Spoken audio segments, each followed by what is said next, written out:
श्रीफल कुच कंचुकी लता जाल। श्रीफल, श्रीफल किसको कहते हैं? अरे यहां नारियल नहीं है, श्रीफल। श्रीफलाय नमः, श्री द्रुमाय नमः। चलो ये मंत्र बता देते हैं। सोमवार को बिल्व पत्र नहीं उतारना चाहिए।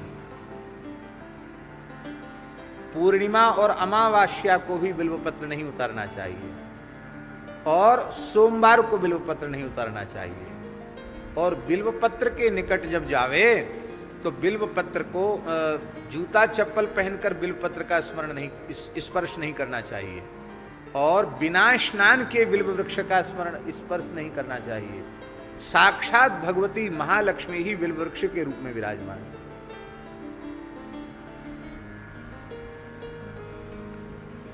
बिल्व वृक्ष के रूप में साक्षात भगवती महालक्ष्मी विराजमान है। इसलिए बिल्व वृक्ष के पूजन का और बिल्व वृक्ष के स्पर्श का मंत्र है श्री फलाय नमः, श्री द्रुमाय नमः। क्या? श्री फलाय नमः, श्री द्रुमाय नमः। ऐसा कहकर के प्रणाम करके तब बिल्व पत्र उतारना चाहिए। श्री फलाय नमः, श्री द्रुमाय नमः। ये श्री ही द्रुम के रूप में, वृक्ष के रूप में। चलो कथा सुनाई देते हैं। ये श्रीफल बिल्व के रूप में लक्ष्मी जी कैसे हुई? श्री सूक्त में भी तो आता है ना, श्री सूक्त में भी आता है ना बिल्व का। क्या आता है?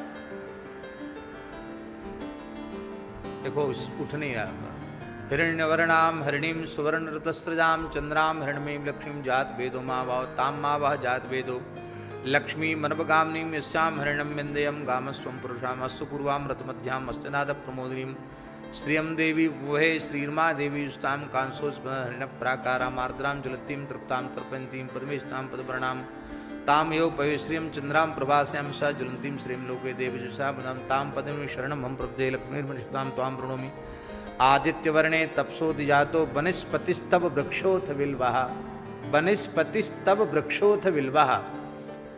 वनस्पति जो वृक्ष नाम, बिल्व नाम का वृक्ष है, वो आपका स्वरूप है। ये वेद में लिखा। वनस्पतिस्तव वृक्षोत बिल्वा तस्य फलानि तपसा नुनंतु मायांतरायाश्च बाह्या अलक्ष्मी ही।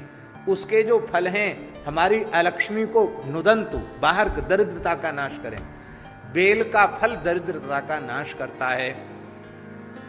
सीताराम, बिल्व का फल उसका गूदा निकाल करके भीतर का, और उसको गाय के घी में डुबा करके हवन करने से लक्ष्मी जी की विशेष कृपा प्राप्त होती है।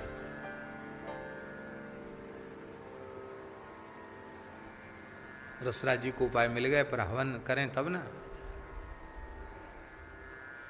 तो ये विशेष, और उतना भी न हो तो लिखा है बिल्व का पत्र, क्योंकि बिल्व फल हमेशा होता नहीं, तो बिल्व पत्र को भी घी में डुबा करके आहुति देने से लक्ष्मी जी की प्रसन्नता प्राप्त होती है। वनस्पतिस्तव वृक्षोथ विल्वाः। एक समय भगवती जगदम्बा पराम्बा जगत जननी श्री महालक्ष्मी जी ने भगवान नारायण से पूछा, प्रभु आप सदा सर्वदा मुझे प्राप्त बने रहें, मेरा आपसे कभी वियोग न हो, और आपके चरणों में प्रति क्षण हमारी प्रीति बढ़ती ही चली जाए, अनुराग आपके चरणों में बढ़ता चला जाए, ऐसा कोई साधन हमें बताइए। भगवान हंसने लगे, बोले इसके लिए तो तुमको तपस्या करनी पड़ेगी। किसकी तपस्या करें? बोले हमारे चरणों में अनुराग तो भगवान शिव ही प्रदान करते हैं, ये ठेका उन्हीं के पास है। शंकर भजन बिना नर भगति न पावे मोर। तो तुम शिव जी की उपासना करो, मेरे चरणों में प्रेम की प्राप्ति के लिए, अखंड सौभाग्य के लिए। तो लक्ष्मी जी उपासना करने लगी। उपासना करते करते करते वैसे तो वो चाहती तो कैलाश में जाके दर्शन कर लेती, पर वो दर्शन अलग है, पर तपस्या करके उपासना करके प्रसन्न करना और भगवान शिव का प्रकट होकर दर्शन देना, वो एक अलग बात हुई। तो जैसे ही तपस्या करते करते उपासना करते करते बहुत समय लक्ष्मी जी को बीत गया। अब लक्ष्मी जी ने सोचा कि मैं भगवान शिव का अर्चन करूं। तो अर्चन तो रोज करती ही थी। एक दिन लक्ष्मी जी के मन में हुआ कि मैं 1000 बिल्व 1000 कमल पुष्पों से भगवान शिव का अर्चन करूं, कमल पुष्प से सहस्रार्चन करूं। अब उन्होंने अर्चन आरंभ कर दिया। भोले बाबा ने लीला की। क्या लीला की? 2 कमल के पुष्प चुरा लिए। 2 कमल के पुष्प चुरा लिए। सब चोरी करते हैं, हमारे वृंदावन के ठाकुर जी को दोष नहीं लगाना चाहिए, समय आने पर सब कर लेते हैं। बोल भले ही लीला है, पर 2 कमल चुरा लिए शंकर जी ने। अब पूजन के बीच में उठना, बोलना, संकेत करना, या वो तो भगवती महालक्ष्मी संकल्प करें तो प्रकट हो जाए, पर ये अपनी शक्ति का प्रयोग करना वो भी एक दोष ही है। उपासक बन के उपासिका बन के बैठी हैं।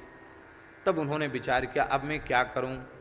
तब उनके मन में आया कि भगवान श्री नारायण हमारे पयोधरों को खिले हुए कमल का जो बंद जो माने अध खिला हुआ जो कमल है, उस यह उपमा हमारे पयोधरों की भगवान नारायण देते हैं, तो क्यों ना यही कमल हैं, ये कमल ही मैं अर्पित कर दूं। तो उन्होंने तत्काल अपने पयोधर ही कमल के रूप में अर्पित कर दिए। तत्काल भगवान शिव पार्वती प्रकट हो गए।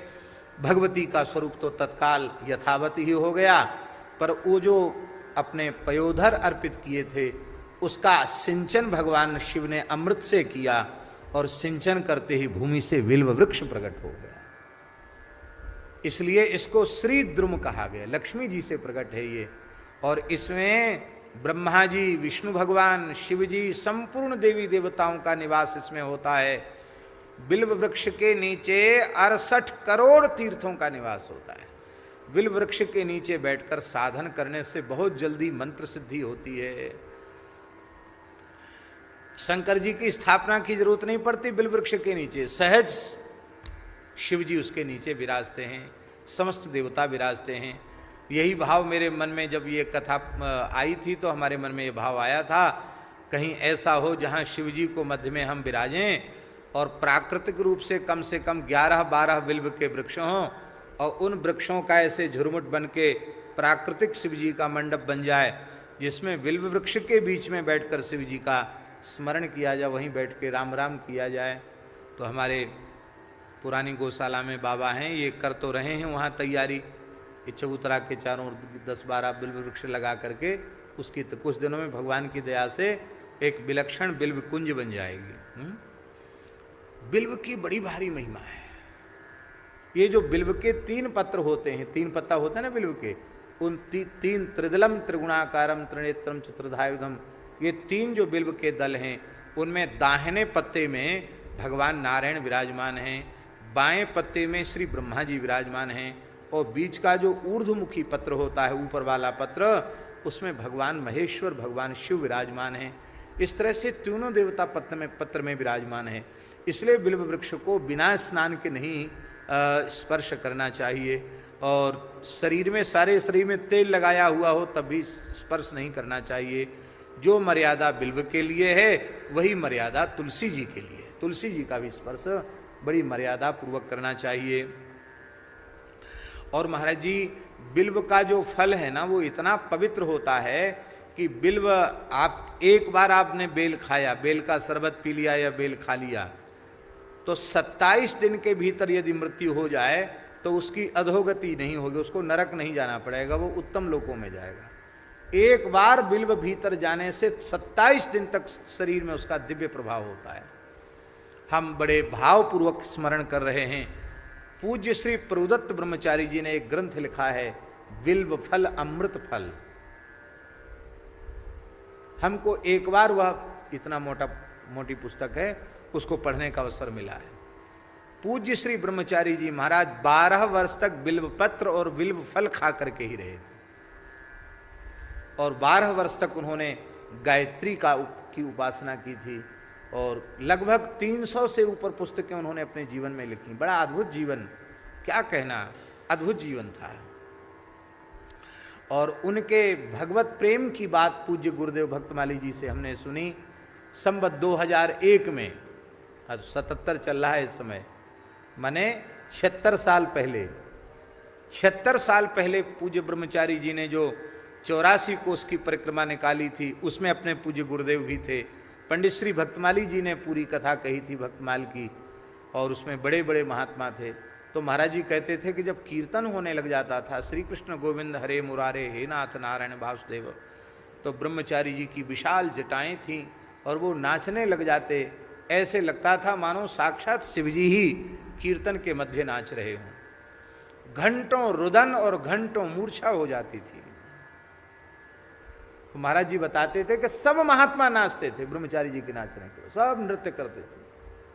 तो और कहते ब्रह्मचारी जी जहां कहीं बढ़िया रज देखते वहीं कबड्डी खेलने लग जाते, कबड्डी कबड्डी कबड्डी कबड्डी, खूब हंसाते भी, जैसे कोई छोटा बच्चा खेले ऐसे खेलते थे पूज्य ब्रह्मचारी जी। तो उन्होंने लिखा है विल्व फल अमृत फल, विल्व की इतनी महिमा है। तो ये बसंत ऋतु में ही बड़े बड़े बेल आते हैं, बसंत ऋतु में आते हैं ना बड़े बड़े बेल।